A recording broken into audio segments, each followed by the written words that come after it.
election for tomorrow. Although maybe, I don't know. I think that won't. That when we could do that in the dinner. Yeah. Perhaps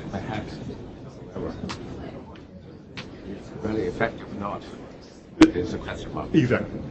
Whether they follow through. The enforcement policy is exactly. All right, I'll start, and then I'll just hook, and then as soon as I introduce you, we can go sit down.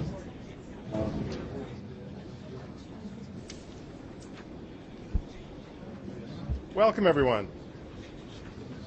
Thanks very much for coming today. My name is David Sandalow. I'm the inaugural fellow at the Center on Global Energy Policy here at Columbia University, and I am thrilled to be able to welcome here today Fu Chengyu. Like all of our events here at the Center on Global Energy Policy, this is being webcast live. We're going to replay it both on our website and by podcast, so you'll be able to listen to it and watch it as well. And for those of you who are watching live, you can ask questions anytime using the hashtag CGEP events, that's Center on Global Energy Policy events, CGEP events. And please follow us on Twitter at Columbia U Energy.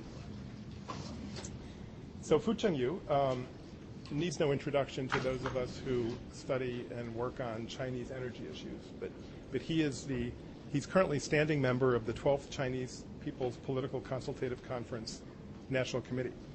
He's the former chairman of the Sinopec Group, and before that was chair and CEO of the Chinese National Offshore Oil Company, CNOOC.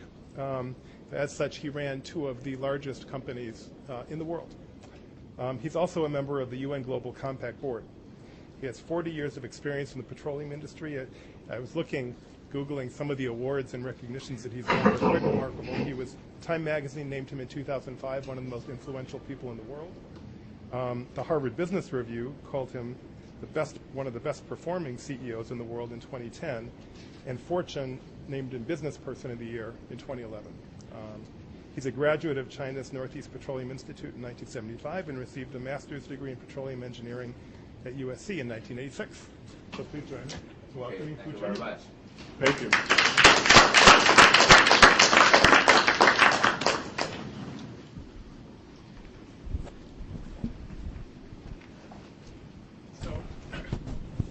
So just to start, Mr. Fu, so what brings you to New York this week?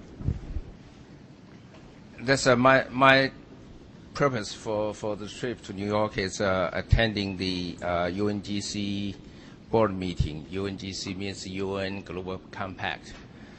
The function or the organization was set up by previous UN General Secretary General Kofi Annan, and at that time they calling for the business to focus on the 10 principles. That's something like human rights issues, environmental issues, water issues, child labor issues. So this is calling business to focus on this. But lately, in the last 5 years, this organization focused on climate change. And actually that 160 countries have their own UNGC network. In China, we are running 430 companies in this platform. That in the past we were focusing on climate change. Now we're focusing on the Sustainable Development Goals, which consists of 17 goals. So we are talking about how to addressing those, how to making the leading companies take the lead around the world to focus on the global, the sustainable development for next 20 years. And so the other members of the Global Compact are CEOs from around the world? Is it? Yes, currently there's 13,000 companies around 165 countries in this platform. And 25% of the companies are Fortune 500 companies. So this is a big effort by the UN, especially on the business, that how we can take the lead, take the action before the government and towards the SDGs. Well, I want to come back to some of these issues, but also ask you about your experience running two of the largest companies in the world. Can you tell us about those companies and what are they? What do they do? And I think some people in the room are very familiar with them, but other people may not know much about CNOOC and Sinopec. So just tell us about those companies. Okay. So even some of you know the name, either CNOOC or Sinopec. Perhaps you don't know what's behind that. CNOOC, which is the company that I joined early in 80s, this is a pure company, which I mean is not what you understand the real SOEs. And the reason was when this company was established in 1982, mainly was for the attracting foreign investment in China. And, you know, in late 70s, China just opened door for foreign investment. And this company, when they prepared, was set up, actually, I was in one of the subunits of the Ministry of Petroleum. At that time, there's no company, actually, just a ministry. The reason I say this is real company because when they set up, government do not financing this company. This is very unique there in China. And there's only 50 million RMB at that time given for paying the salaries of the employees for that year. And then any money you spend, you need to borrow from bank. This is the first time there's any single company in China that belongs to the government do not financing. All the capex, if you want to spend, you have to borrow from bank. When you borrow money, you have to pay principals and interest. When you get the money from government, you need to pay nothing. So the executives of the companies with a different nature act differently. When I get the government, get the finance from the government, I try to spend all of them in order to get more next year. But when you spend your own money, the behaviors will be different. So CNOOC, they call China. By the way, I've worked in the U.S. government, and the same thing happens there. Yeah. So this is when this company gradually grown up, starting from scratch, and they did not get any 1 cent from the government. And so all the behaviors of the executives, management teams, and the employees are different. And so the first 14 years after the company was established, company borrowing money from bank, paying the salaries for the employees, which means until the 15 years after the company establishment, company make small money with profit.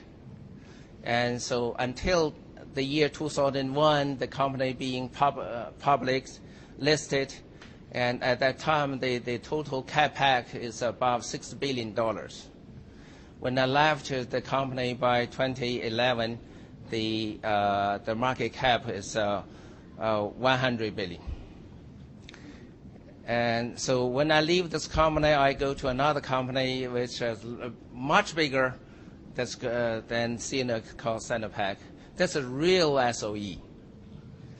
And because from the very beginning to the, let's see, almost to the end of the last century, so always there's a financing related with government. But after this century, and government cut off all the financing activities to all SOEs. So you see all the SOEs in China there, you see the board member, none of them are from government officials. And government do not care about what decision you made, but because they don't give you money. but the business decision made by the board, you have to base it on the economics. If you don't have good return, you will be very difficult in the next few years. So this is Sinopec is differently from CNOOC was because the employee activity behaviors and the management behavior is somewhat different from CNOOC.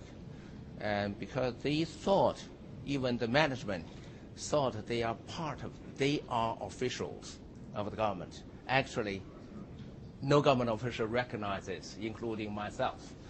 You know, this I say this is much bigger. This includes the following two areas. One, the assets is much bigger. The CNOOC, when I was working there, there's close to a trillion RMB assets. Now this company is at least 2.4 times of the CNOOC. And the employee, CNOOC when I left is about 80,000. This company, the payroll is 60,000. Over 1 million employees. Yes, and then we have another part that's including retirees and other forms that we do not pay. We need to give them part of the financial support. There's a total number about 940,000. So the company run the communities from smallest about 40,000 to 440,000.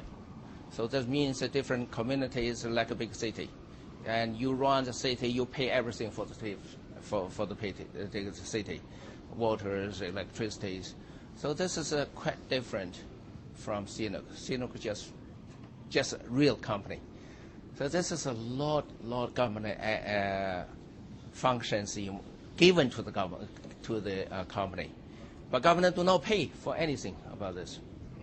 So what happens in a period like today when the oil price goes down and it's less profitable to drill oil in China? I mean, in the United States, in our system, when that happens, oil companies go bankrupt and employees are out of a job. So in China, with Sinopec, how does that work? I think that all the oil companies and the service companies around the world are suffering, and some of them might go bankrupt, but even those companies in China which do not go went bankrupt, but they are very, very painfully surviving, and especially the companies involved a lot more employees, and during the last few years they cut the production. Actually, employees still remaining in the company. So we are thinking differently there in China. When you just purely cut off the headcounts, which is simple, but a lot of things per the law or regulations that the company have to take care of some of their benefits. So we are, in the past years, we encountered this not just the first time. What we did, we look for the long run. So we pay employees certain benefits and making them at least have their normal life. And then we try to expand our business, grow the business. So with time, I think we can overcome this. So I think in Western countries, labor is often thought of as a variable cost, which can be increased or reduced depending on revenues. Do you think of labor as a variable cost in a company like Sinopec, or is it more of a fixed cost? Actually, this is a fixed cost is permanent, but there's also I think there's some flexible costs that you have to add it to it. But what we are not just looking at the cost side. we try to see how people can create value. People are not the material things. They can create value. And how you can create the platform, let them to create value, other than just let them go. So Chinese oil output has been declining for the past for a couple of years. What do you foresee for Chinese oil output in the years ahead? I think with the oil price that we are having, I think this is production will continue to goes down.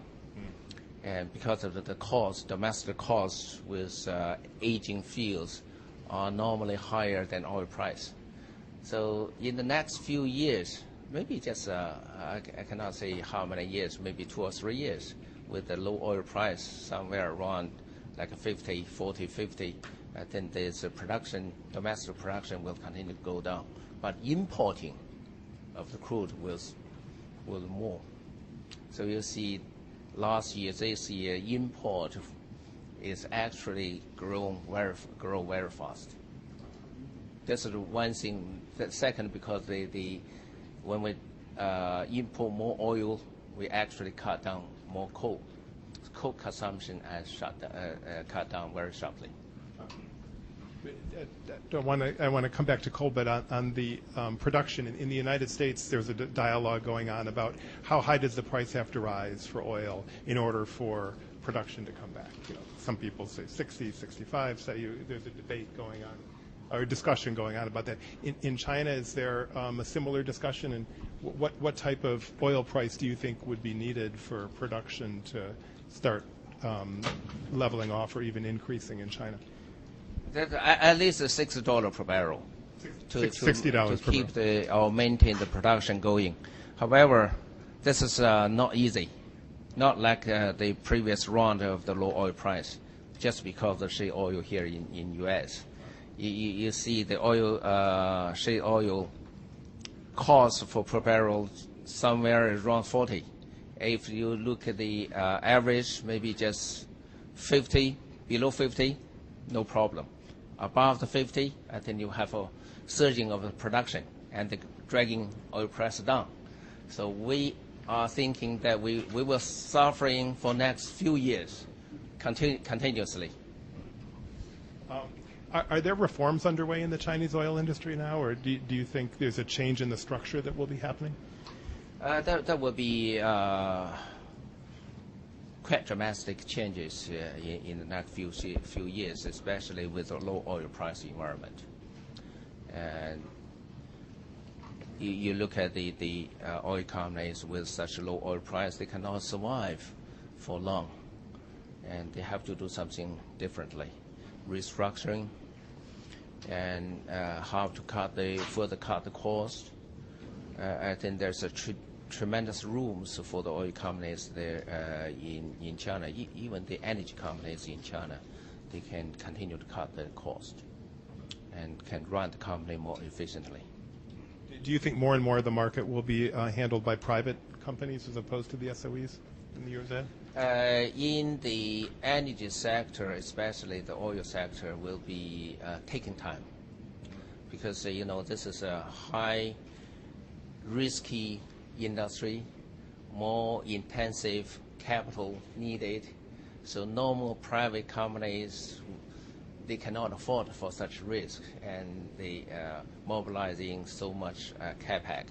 So this is for most of the private companies, they will take time to take such a high risk. But in the service sector, it is the case. So there's actually the service sector grow very fast in China of the private business. How about shale gas in China? What do you see happening with shale gas? That's a great deal of potential there back in China, and it's a matter of timing, which I mean that shale gas development there in China is much more costly than here. The reasons was, one, the shale buried deeper, much deeper than here in the U.S. Normally, the field that we are developing there, we consider the shallow one is 4,000 meters underground. And the deepest one that we are working is 8,000 meters deep. So this is one thing. And the technology was, once you apply the same technology in the shallow water to the deep water, the efficiency, flow rates is different. You have to work out differently on the technology side. And second, most of the shale gas remain in the western part of China, where there's mountain areas. If you got the opportunity to go to our work site, you see we moving our drilling rig to about 1,000 and about meters mountain. So you have to working on a small piece of area to set up your rigs. And so you pave the road, everything that's more costly. We, in the early years, that's about 4 or 5 years ago, when we drilled 1 mile, it's cost 80 million RMB. This is more than 10 million US. Here you drill 1 mile now is about 2 million, perhaps 2 million. Yeah. So now today we still need 60 million RMB. Is about 1 million, close to 1 million US dollars for 1 mile. So this is costly, and then there's a lack of infrastructure. So let's put all those together is more costly. If this will all depend the gas price. Fortunately, that the shale gas that were produced in today's environment, still economics. And there have been some changes in the natural gas pricing in China. Could you just talk about that? Do you think that's going to be decontrolled completely, or? This is in the early days, all the price was set by the government, but in recent years, and because the low oil price, low coal price, everything is low now. That's all depends, all determined by the market. So for the oil companies, when we sell the gas in the past, the government prices here. Now oil companies automatically lower the price because there's a lack of demand because of low coal price, and also LNG spot market price is much lower. So this is causing the natural gas price is lower there. But I believe if you look long run, price will be up. You've mentioned coal a couple of times. I'm just very interested in your thoughts on coal demand in China. I've heard some people say that they think coal demand will peak in 2020. I've heard other people say coal demand may have already peaked. What do you foresee for the coal economy in China? This is all really closely related with climate change, environmental issues there in China. So coal consumption will actually the coal consumption rate was slowed down year by year. In 2015, the total consumption of coal actually is about 36 million tons. Let me see, 3.6 billion tons. Just coal, but not including oil, everything. But if we include everything, the total consumption of the primary energy was 4.2 billion coal equivalent, tons of coal equivalent. But by 2020, you see the coal consumption now is 64% of total energy mix, and 2020 will be 58%, 2025 will be 53%. So this is a dramatic slowdown. China has a 5-year planning process, and we don't have that here in the United States. could you just say a word about the 5-year plans? How do they, the numbers like you were just offering come from 5-year plans? How does that affect a company like Sinopec or CNOOC when you see numbers like that in the 5-year plan? 5-year plan was very positive in the past years when China economy was smaller in size. Now it's not good anymore. I think China need at least a 10 years or 20 years business plan, because especially like energy. One of the major energy projects, when they finish it from starting, sometimes may take 5 years. So when you did not finish the projects, 5 years passed. So this is an energy plan should be 20, 30 years. And with the economy scale grow larger and larger, I think this 5-year plan is not as effective as before. I think this is really positive to business and to the government. It's a very interesting observation, since in the United States we barely have 1-year plans, right? We look at 5-year plans and think that's long term, but you're saying they need to be even longer in China because of the long-term capital nature of the energy industry. Including the business. When I run the Sinopec, I think this 5 years, you almost cannot really plan the company. You have to look at 20, 30 years. And if you are not prepared for the 20 years, and actually you cannot work well today. So we just recalculate to today what we should do today, and to meet the 20 years ahead. I'm curious, when you were running CNOOC, you would look at the 5-year plan, and would you make your investment decisions based upon what you saw in the 5-year plan?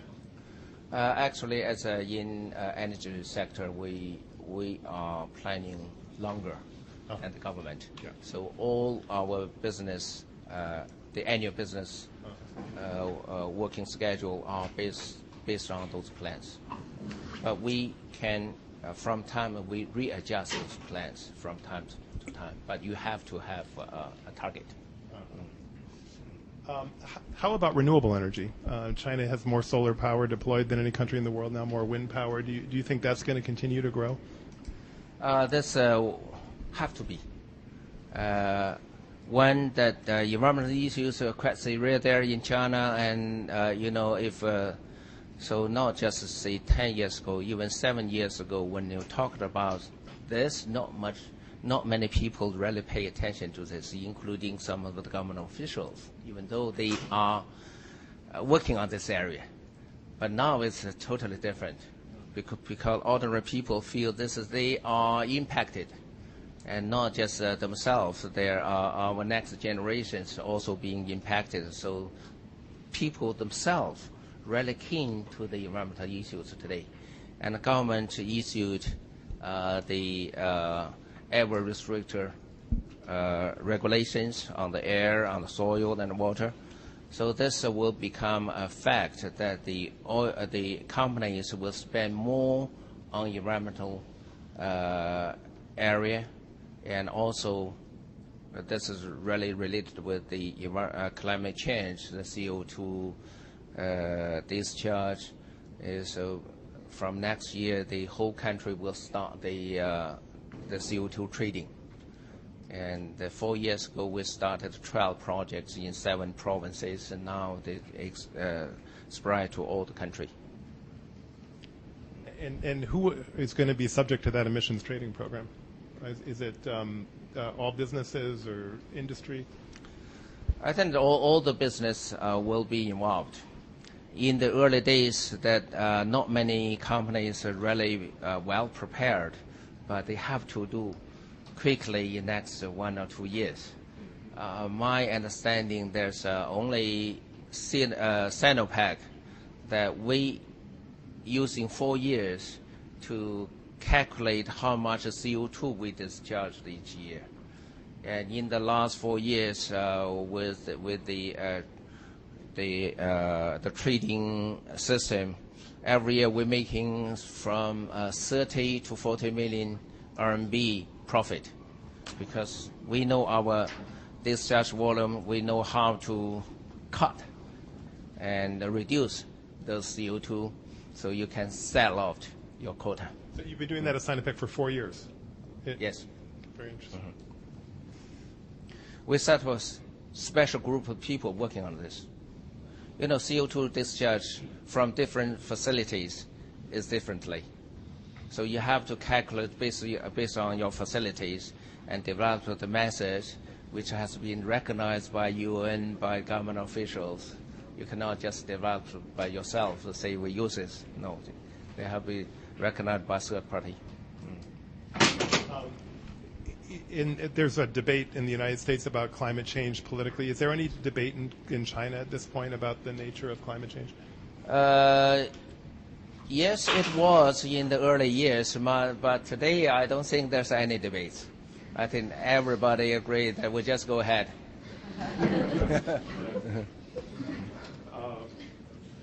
I guess that moves us towards the topic that so many people are talking about in the United States today, which is our election, which took a lot of people by surprise in the United States and around the world.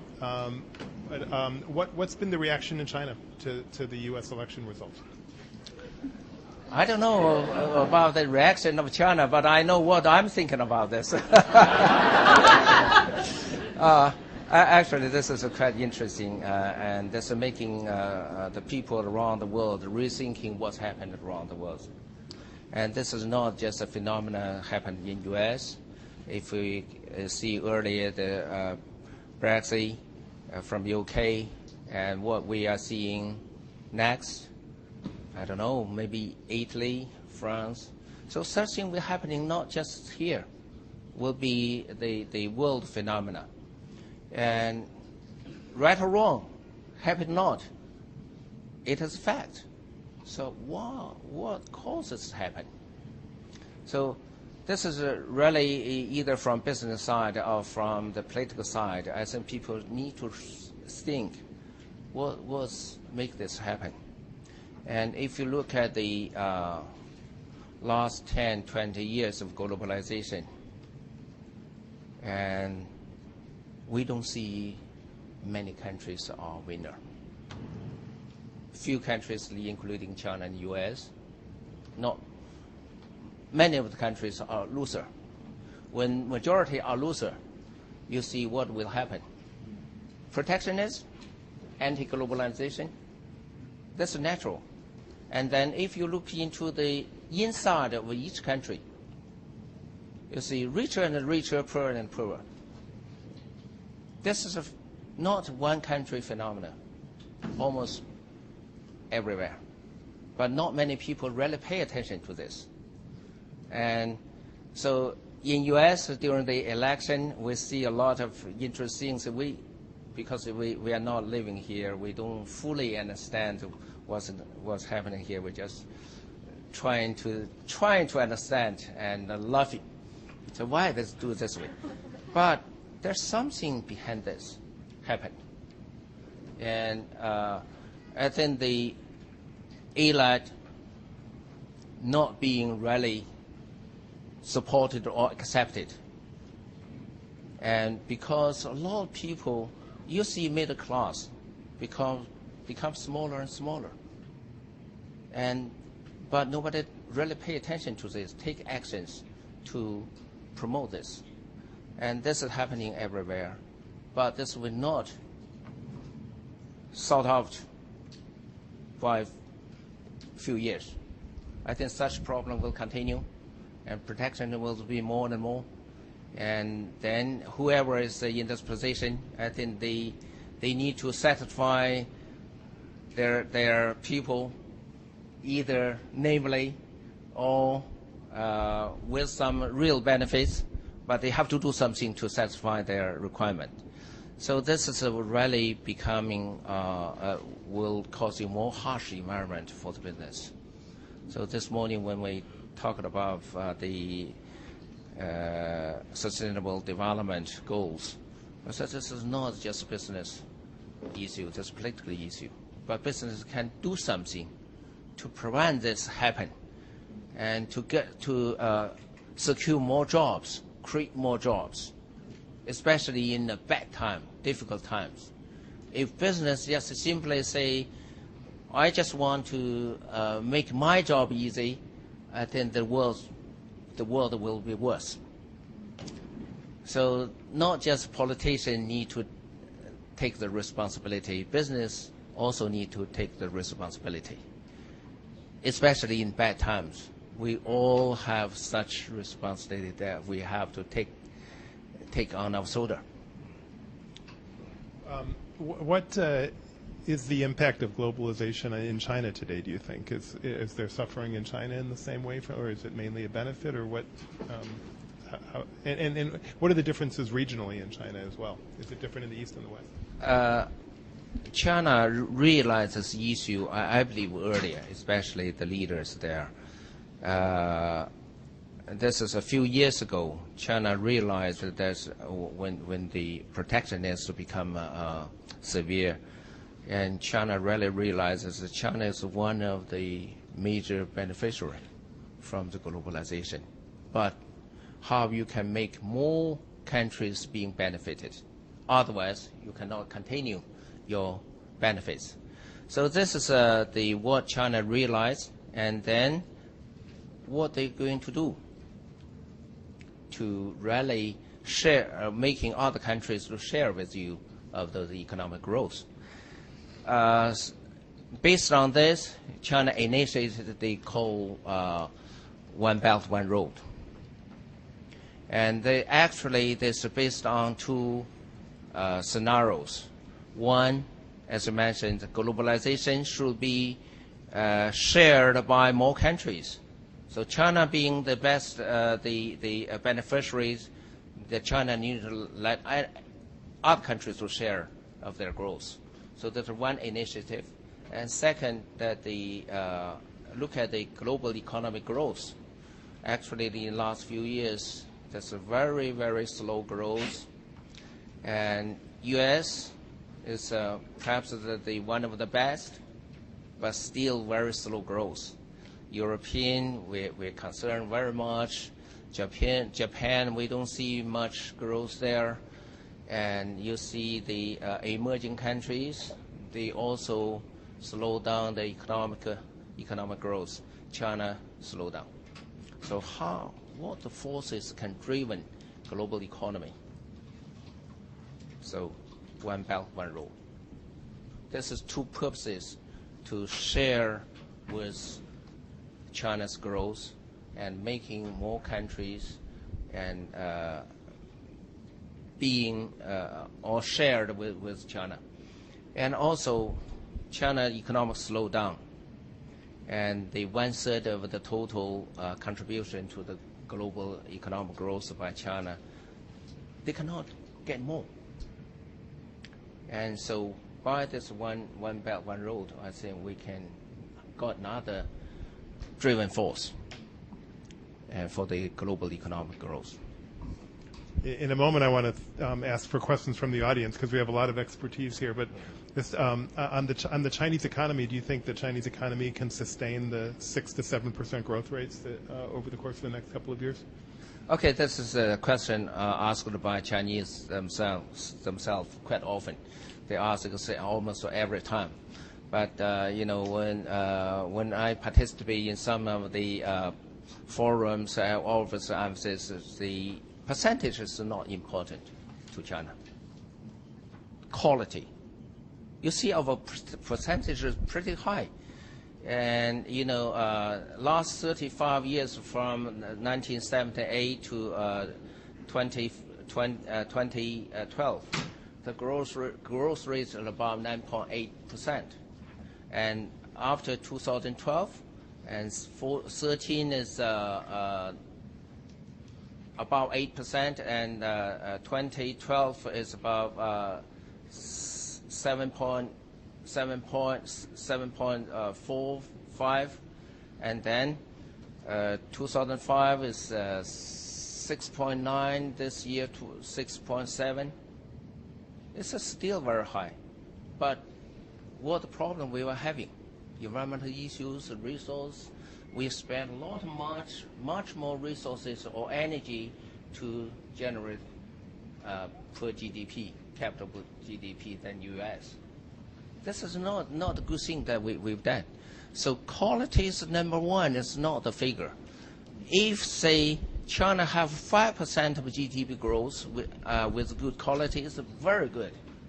But people there is thinking differently.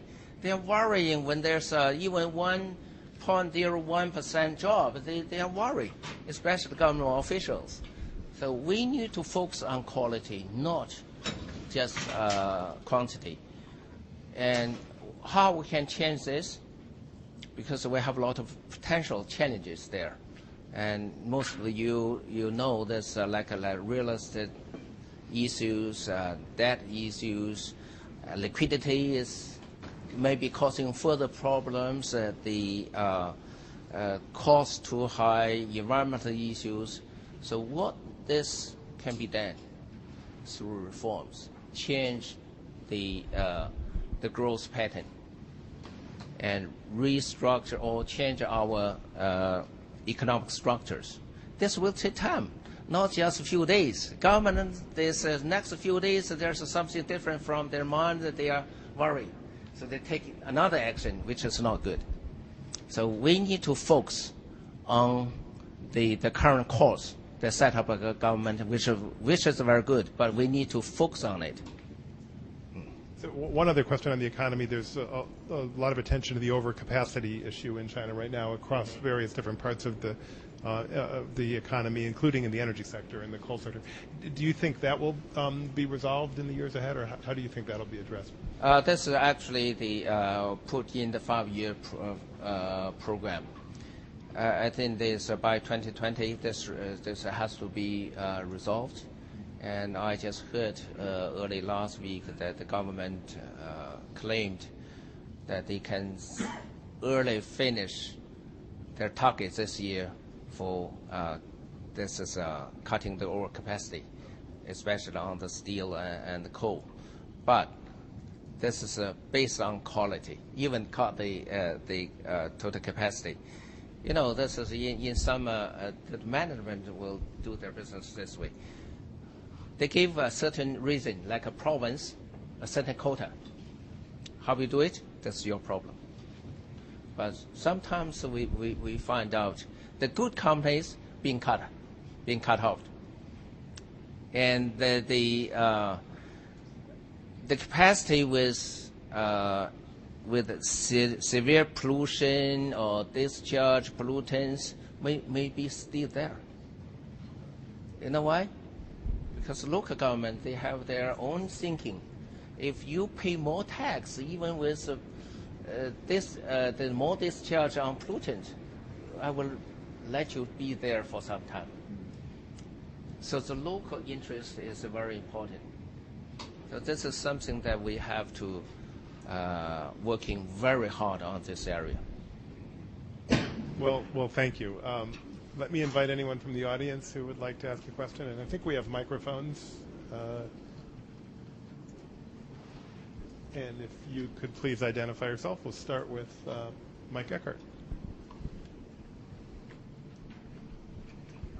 Mike Eckhart from Citibank. Mr. Yu, so great to have you here. It's a real honor. Thank you. Tremendous wisdom in your words. I have two quick questions. One is an observation on national goals, and the other is about capital markets. The one on national goals, I was told about 10 years ago by a good friend in China that actually the Communist Party has a 100-year plan. But they only asked the state council to do 5-year bites. Is this true? Yes. Actually, the party have a 100-year program. Yes. So good to hear this. This is fantastic. Okay, that's very good to know. And so we need a 100-year plan in the United States. Okay, David? Okay. All right, second question real quick is about capital markets. And it seems that China has two goals, but I want your views. One is to get more capital from outside of China coming in, raising capital for companies and so forth. The other is an emphasis on green capital, green finance, green bonds. Do you see these two things happening? Yes, indeed.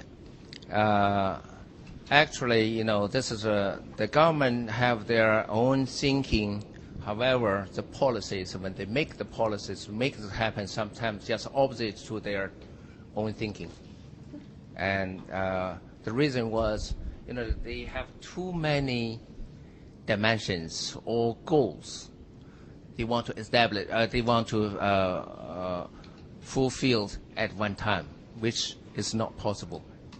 And when you have too many goals, sometimes they are conflicting each other. For example, that we want the more capital flow into China. However, there's a finance policy making people are not confident about the RMB value. So actually they are flow out. So in order to not to prevent the further flow out, they do something differently. So this is actually sometimes when your policy comes out, you see the end results are opposite from what they are thinking. You see our real estate market, and the government always try to control the price. But when the policy comes off, the price goes up. So this is actually how to manage the capital market or we call the free market. This is something you want, but when you do something, you cannot find your own way. When you do find your way, maybe this is not the right way. So this we always referring to. We know that our leaders very well want us to go, but most of the time we cannot find the right way. So this is we are still not passing the learning curve. There have been articles just in the past couple of days about new capital controls for China. Do you think, is this going to be a serious new policy coming forward in terms of restrictions on capital outflows from China? No, I don't think this is the permanent policy. I think this is temporary measures taken by most likely the central bank, because they are responsible to control the outflow of the money, either RMB or US dollars. So they have the pressure when they flow too much. Every month there's I don't know today, but there's a lot of money flow out because either Chinese people or also people, they are not confident about the value of the RMB. They believe the RMB will further devalue, and then a lot of the flow. So in order to control this rate, I think the flow rate, maybe central bank will have some working measures on this. But this is temporary. And yes, sir. I'm Bob Reese. I'm an author. I write about Arctic-related energy. So looking 20 years into the future, do you think that China has any interest in Arctic energy? And do you think that Arctic energy will increase or diminish in importance? In 20 years, at least there in China, will become, I think the energy companies will become smaller and smaller.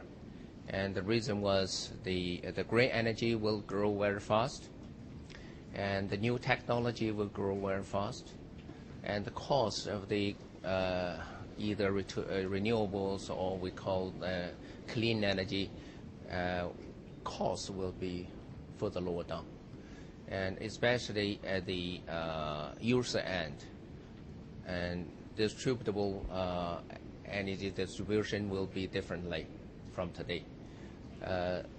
So we see there's a lot of things will happen there in China very quickly, and either like solar or wind costs will drag down very fast, and electric cars will grow very fast. And there's in 2013, the total e-cars is just about 1,040 something, 400 something. And then the next year is 50,000 per year. And in 2015, somewhere close to 200,000. and no, 140,000. Now this year 200,000 cars, and by 2020 there's target is close to 1 million, but actual target about 2 million, and now is they said perhaps over that, about 2 million. So this growth will dragging different industries and from what we have today. But as for oil that's coming out of the Arctic, is that a resource that China is interested in? And the Arctic actually is not our attention. We are, especially the oil, you see from the oil sector, the oil companies there in China, investment in overseas with the less and the less in the next few years. And until there's a confidence on the oil price to goes up. So I don't think that currently Arctic investment will be the emphasis in China.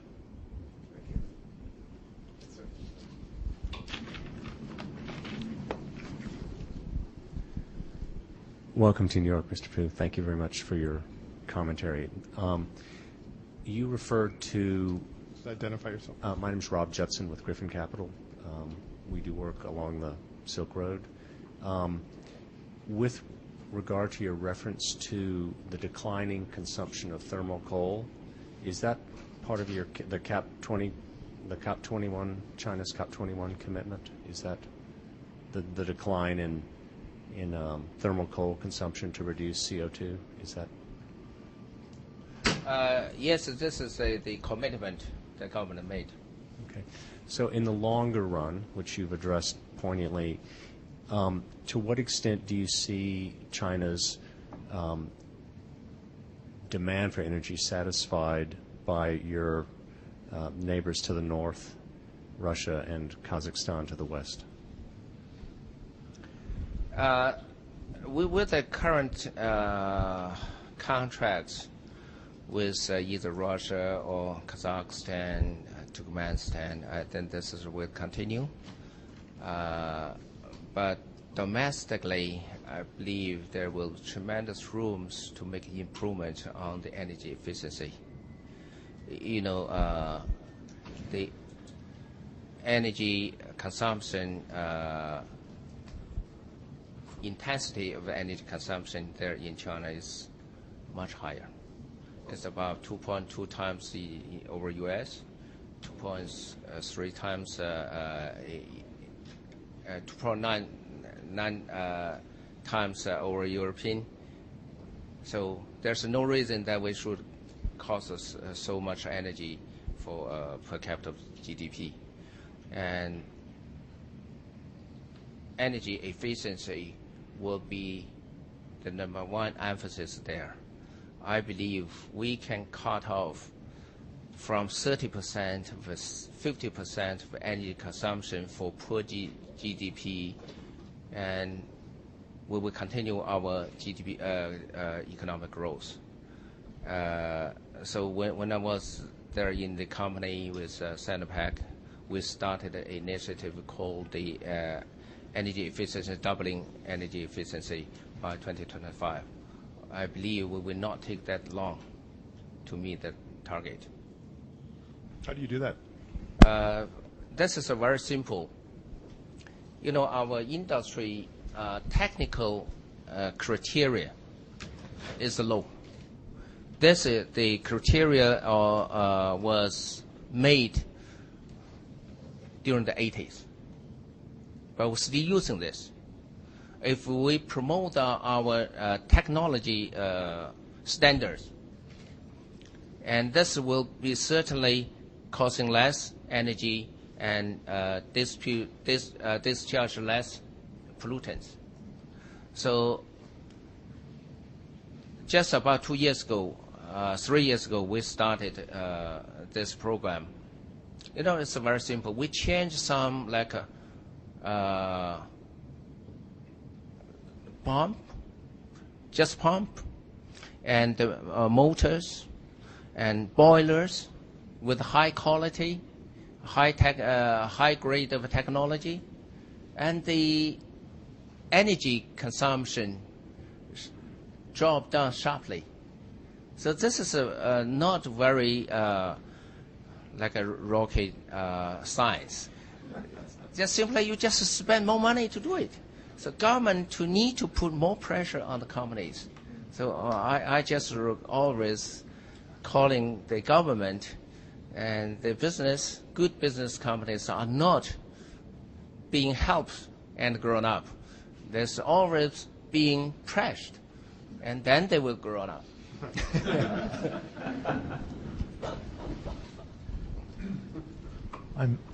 I'm here at Columbia College. I wanted to ask you if you agree that the reason you've had success in changing public opinion in China about the importance of renewables and nuclear and away from fossil fuels, is it more because of the daily life of people and the pollution? It has nothing really to do with this argument we seem to be in the West about global warming. It has only to do with their daily lives, the fact that they can't see across the street in most of the cities. Is that correct? I think mostly this is right, because we are the person being harmed by the environmental issues there. So we know this is not good to others, but good to us. So we are working on this area very actively. Even with the climate change, we see this climate change not just impacting other parts of the world, and also in China. This extreme climates and typhoon, floods, it's really happening everywhere. In China, it's the same thing. So we believe that what we are doing will not just simply say we are doing for others. Actually, that we are doing for ourselves. So we are very willingly and actively to do this. One back there and then over here and here. Thanks so much for speech. And my question is, the cut of the overcapacity and the reform in the energy sector sometimes are closely related to the employment in the country domestically. So from the perspective of the energy sector, what's your opinion on how the government as well as the energy sector can reconcile this dilemma between the reform and the cutoff and the employment? Yeah. Thank you. Okay, this is put the government calculations for the cut down the overcapacity involved about 1.8 million employees, which is very, very small number. Why? Last rounds of the reform in just the last century is 1960 to 2000. When Zhu Rongji was there as premier, we laid off 36 million employees. That at that time was very harsh, very difficult to the government, difficult to the company management, and very, very difficult to the employees themselves. But today is different. Its number compared with our total employees is very small in percentage, because we have so many companies involved with it. Second, social security system are much better than that time. So government has a policy they call the government will take care of their daily life. How to do, they will be working together with companies.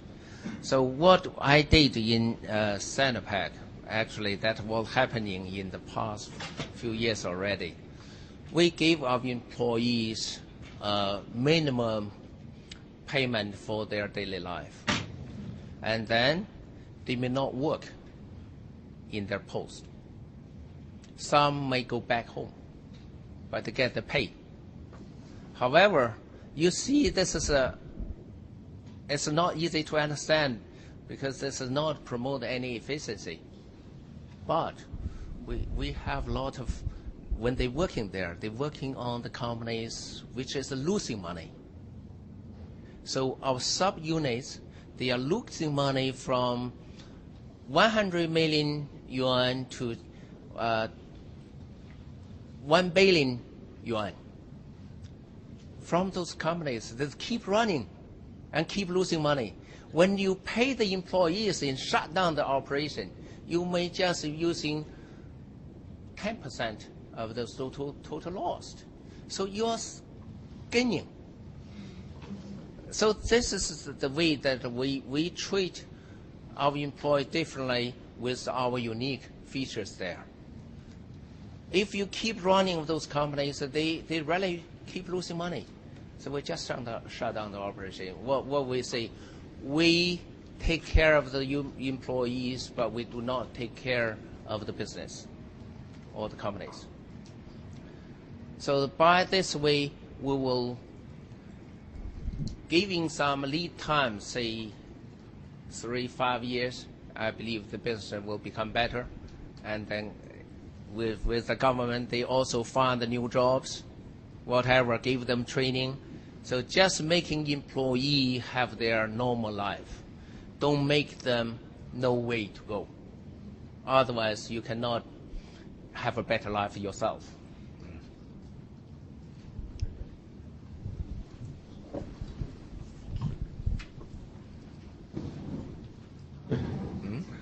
Energy.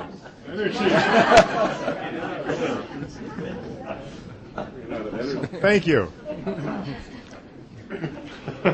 Hello, Mr. Fu. I'm a student from New York University, and I'm honored to hear your talk.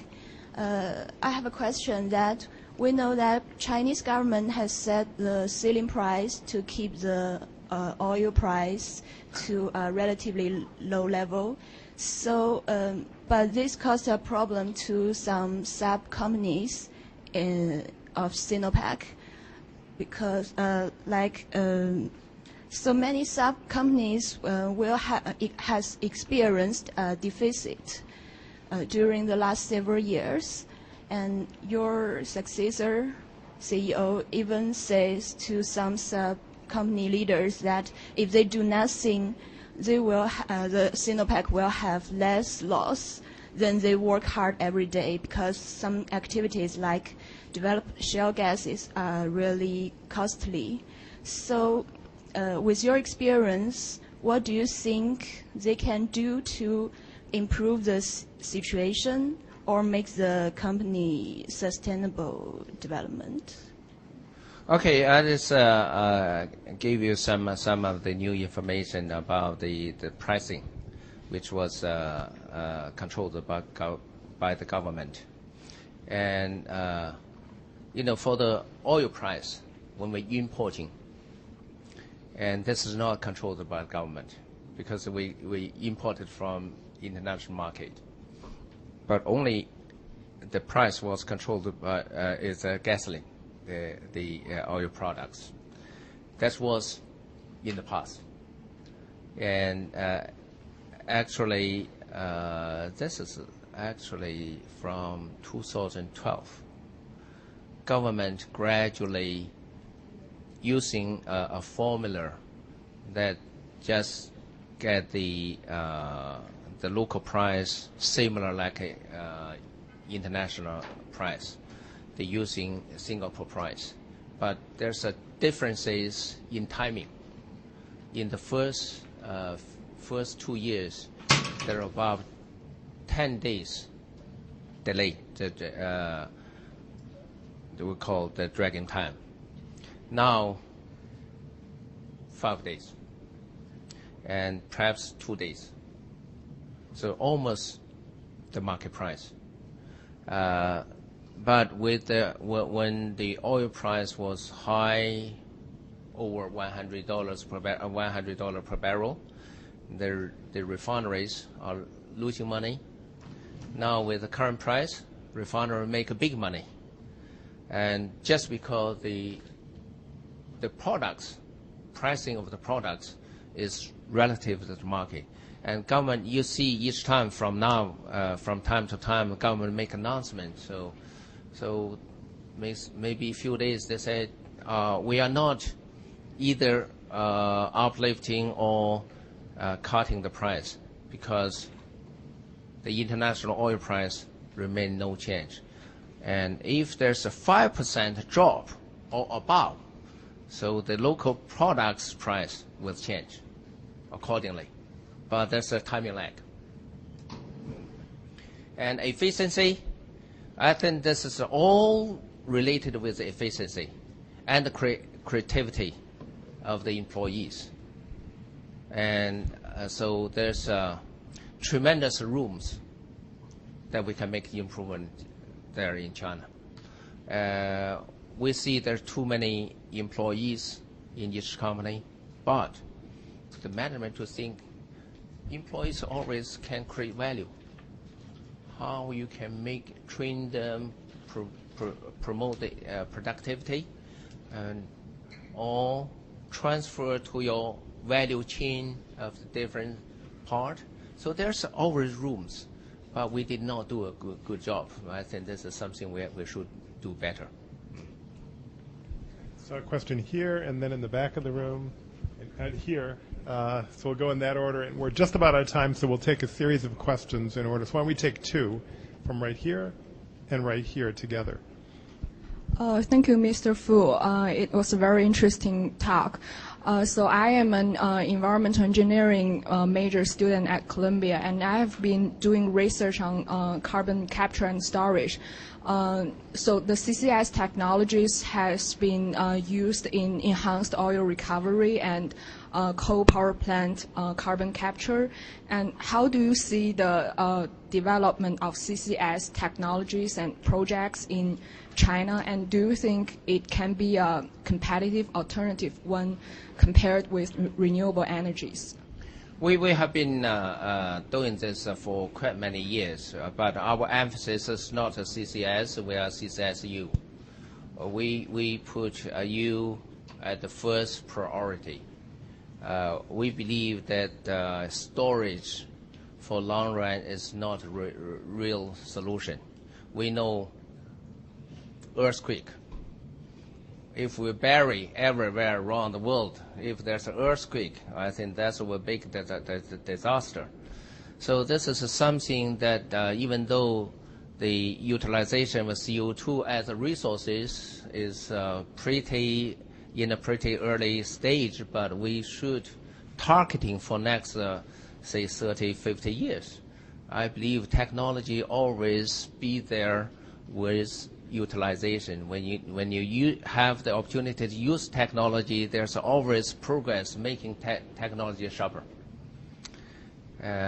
So this is something that we are doing there with very good end results. So why don't we do three questions together here, and then you can answer whatever you want. And we'll start here, and then go to this gentleman, and then go to this gentleman. So start in the back of the room, right there. Do we have too much? Go here, and then we'll go directly to this gentleman. Thank you, sir. Thank you. My name is Peter Alexander. I'm a practicing landscape architect, and I want to get back to the 100-year idea. As practicing landscape architects, we think of when we're land planning in 4 generations, and that's in 25-year sequences.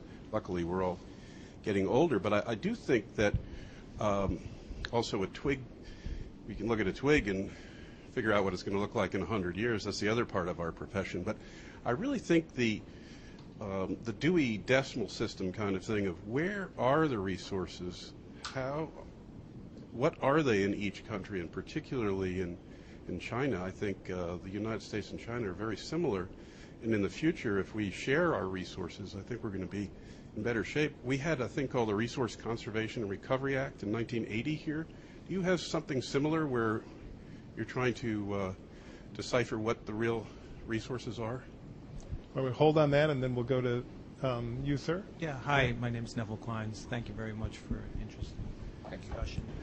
So we just had, as you know, an election here where there was a lot of populist sentiment that deemed globalization as maybe a net problem for this country.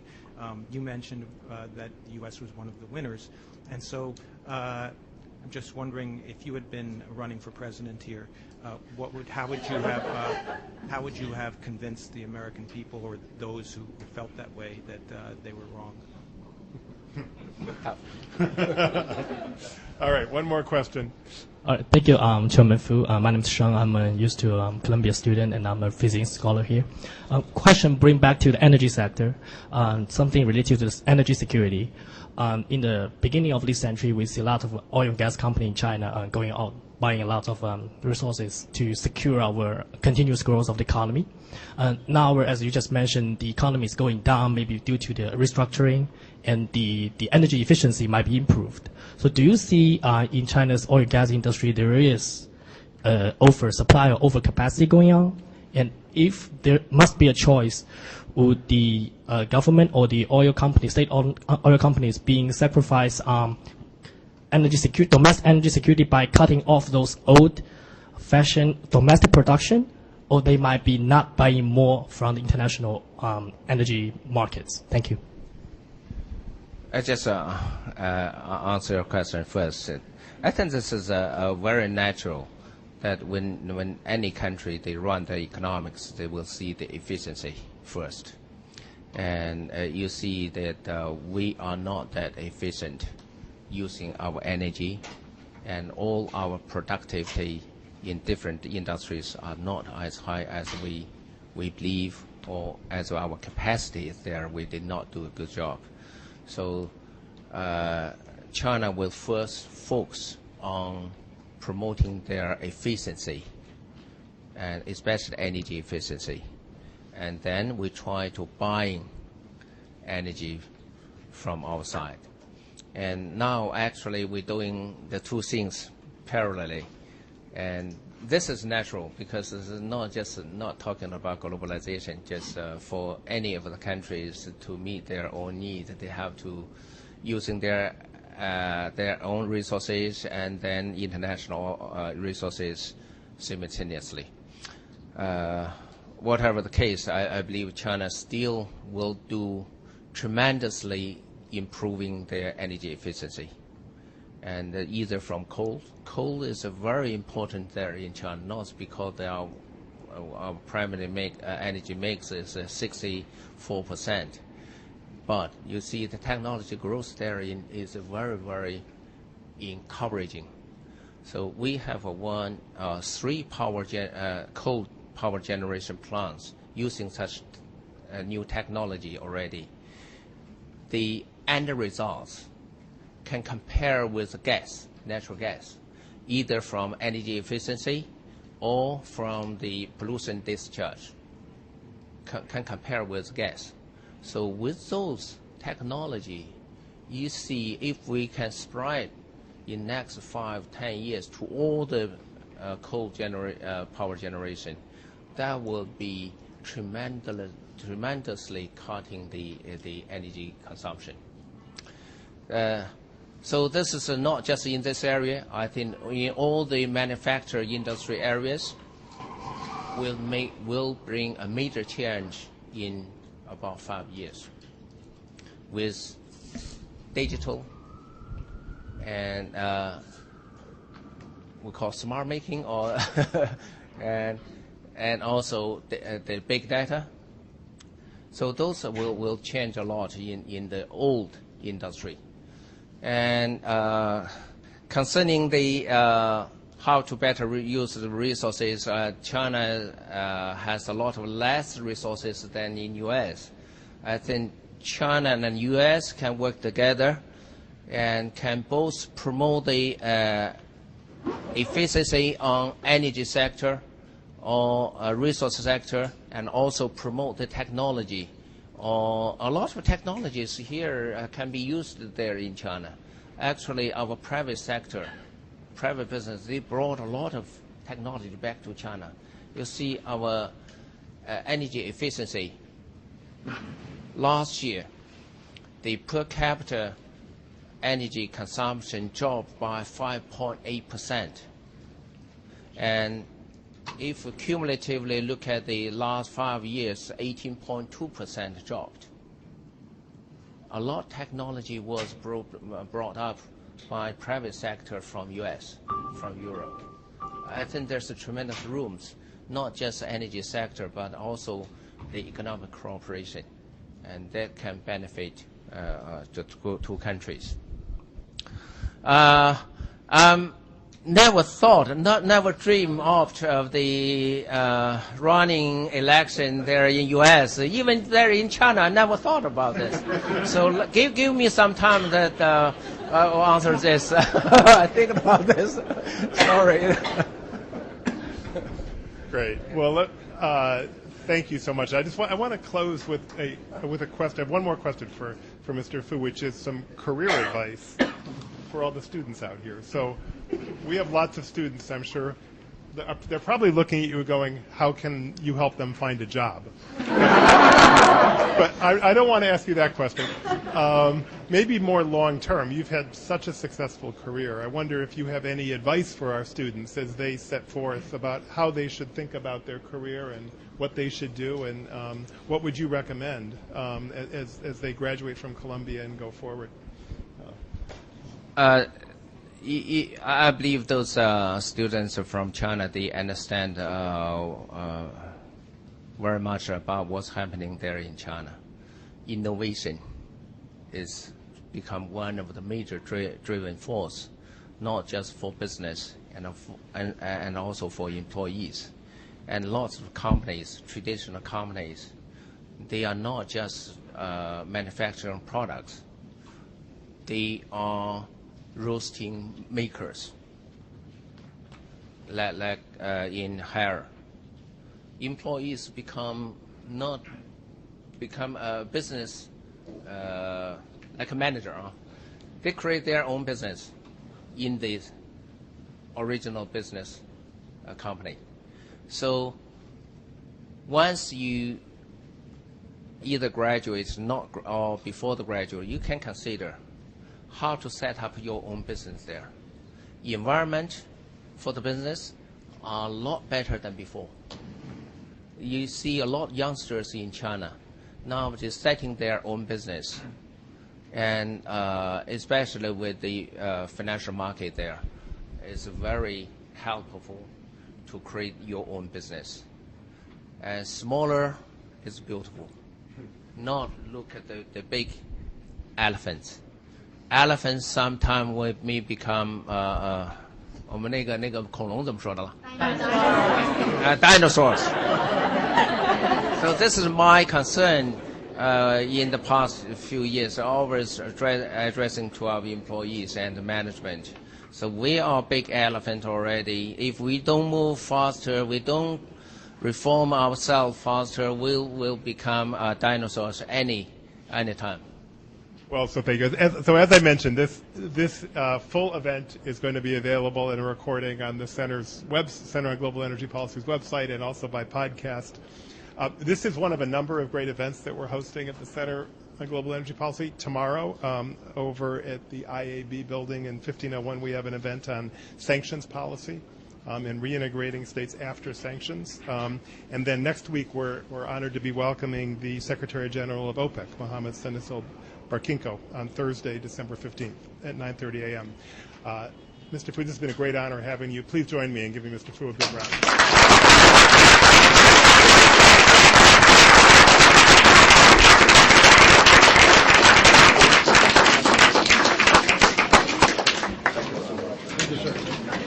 Sure, I did not answer directly to your question. Well, you did give an answer. The answer is no. Oh, hey! How are you? Yeah. We're like, oh my God.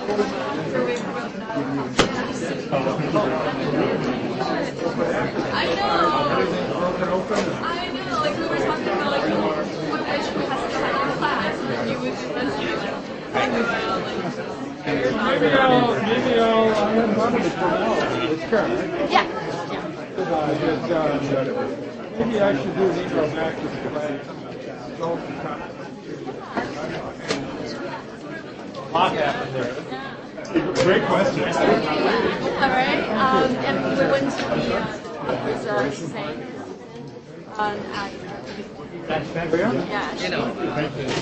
I'm not in the position anymore. I should not be commenting on the current company. Sorry. safer commenting on it than anybody else. I think I can comment what I did in the past, but for the Yes. I'm not there. I should not commenting the people. Thank you very much. I think it's a pleasure and a privilege, and I never expected from myself laughing.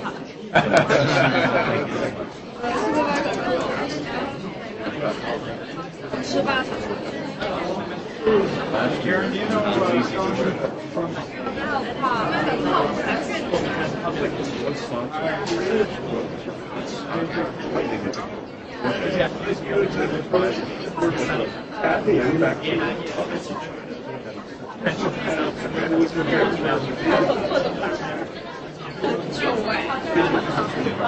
I think there's something happening very fast.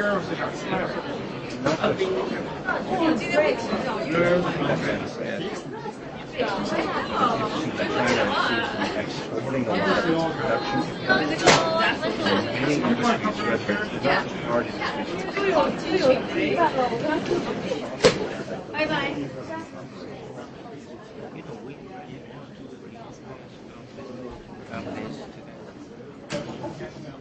Like a solo by chance.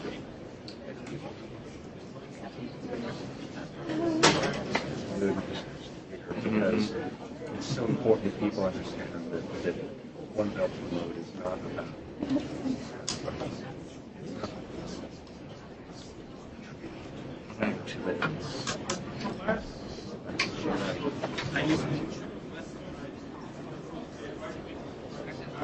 we need a lot of outbound communications, and also need time. The results, see we understand or believe. In the early days, they're all stopped.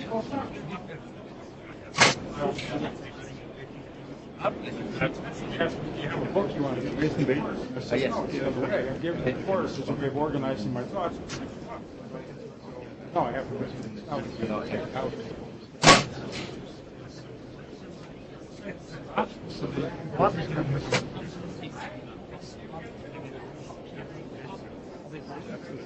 By no means. Yeah, from the earlier class. I'll tell you what I should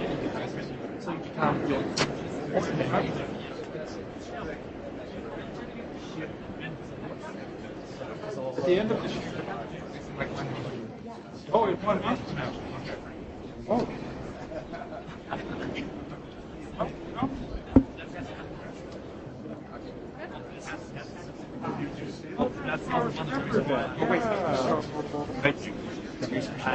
I certified professional oil. She has quite a resume. Yeah, quite a resume. Well, all the companies you work. I think a lot of people globally really scared of concerning habits. We don't know exactly, but perhaps I think you want to make American great again. It's a good, but really make American. American people. I think the tough on street.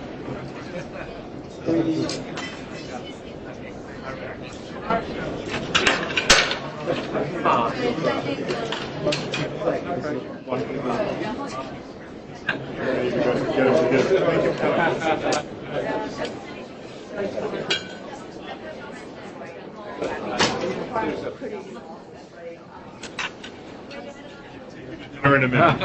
Yeah.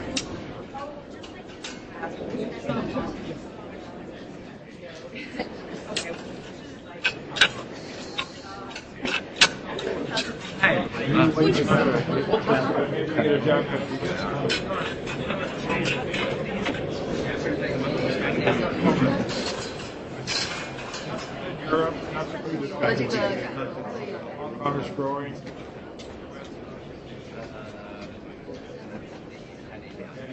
Stock price is up, so everybody's doing better.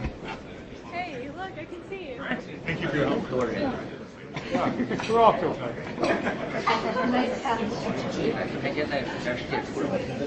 What's the matter?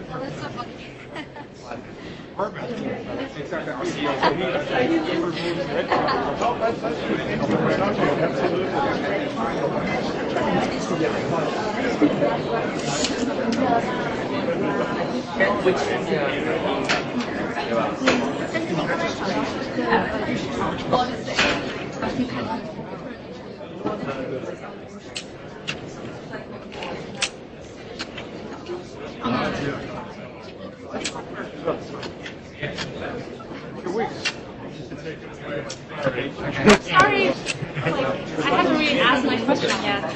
副总你好，这是叶飞来，我们看排放、看交易的，所以我想刚来的比较晚，有一些事情想听听你对国内看交易的一些。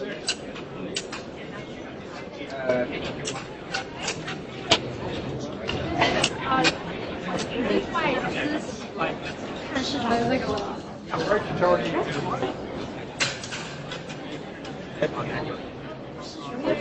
在国内是还是哪里？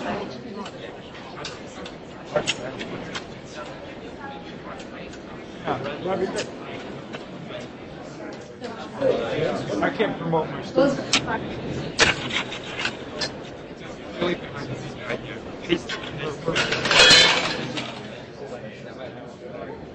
我还是想回那个项目。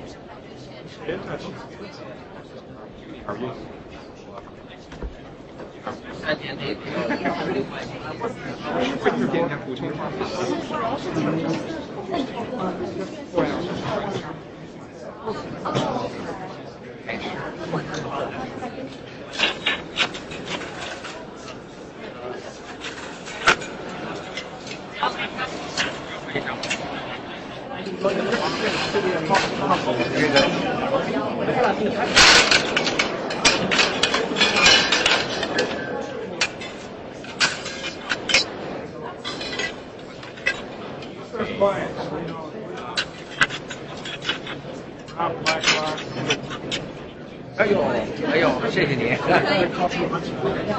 可以啊，那太好了。是90后吧？93年。怎么着？年轻。一看就是小孩嘛。我是硕士。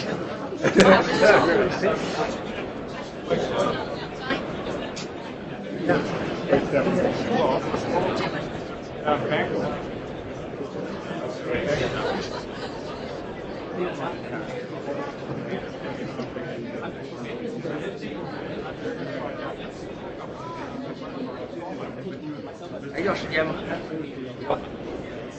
That's because the journalism comes out on that one. I put my hand together. 今天早上走。哦，这么快？好看。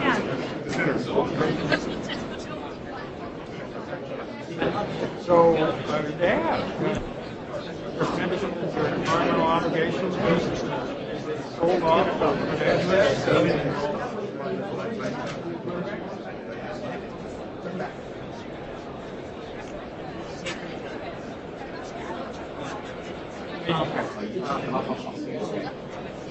Shutting down all plants. Almost nothing to do with natural gas. Now, years ago. All right. Okay. Toxic transport regulations, which there's not.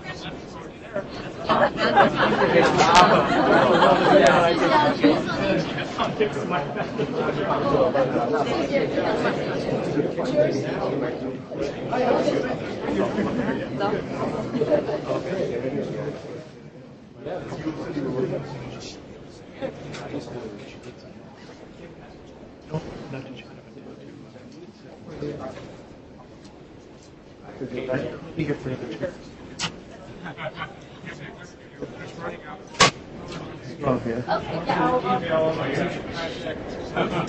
So you were basically.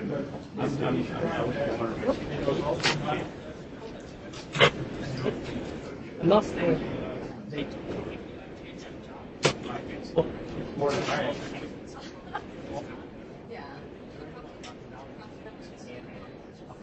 Yes.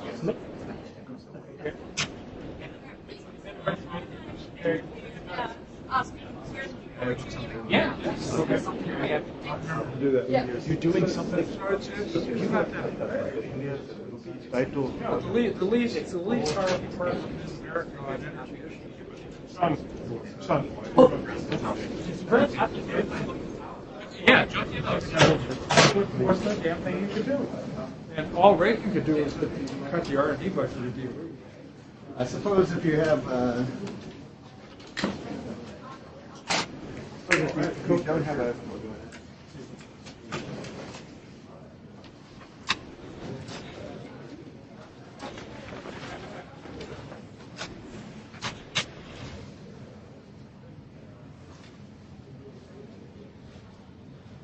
the only real danger I see is if we pull out of the